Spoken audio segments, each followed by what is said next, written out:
नुआ एनएसी और म्युनिसिपालिटी घोषणा पर संपुक्त अंचल जनसाधारण और राजनेता सरकार को धन्यवाद देते। गंजाम जिलार पोलोसरा म्युनिसिपालिटी हेब याद्वारा सहर द्रुत विकास हेब बोली स्थानीय जनसाधारण और राजनेता आशा व्यक्त करछंती। सेपरि बरगढ़ जिलार सोहेला को एनएसी घोषणा पर अंचल में खुशीर लहरी खेली जाइछि। भटली विधायक इराशिष आचार्य राज्य सरकार को कृतज्ञता ज्ञापन करछंती। टांगी को एनएसी घोषणा करा जाइथिबारु सरकार को धन्यवाद जणाइछंती खोर्धा विधायक।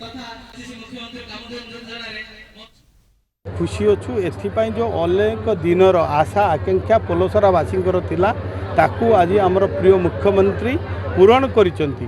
तेणु निश्चित भाव में आम पोलोसरा अंचल तरफ अनेक अनेक शुभेच्छा शुभकामना एवं धन्यवाद ज्ञापन करुचु। तांकर दीर्घायु आमन करुचु।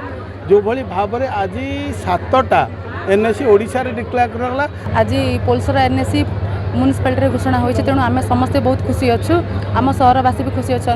आमर पोलोसरा काउंसिलिंग बॉडी समस्ते आज खुशी अच्छा। तेणु यह माननीय मुख्यमंत्री को धन्यवाद देवा चाहिए। आज आम स्वायत्त शासन दिवस अवसर पालन करुला बेले हठात ये खबर आमको उत्साहित कर। आज टांगी एनएसी हैला जोटा गोटे बहुत ऐतिहासिक पदक्षेप। सोहेला जो अंचल अच्छी तार विकास हम से दिगरे आम चेष्टा करुचे।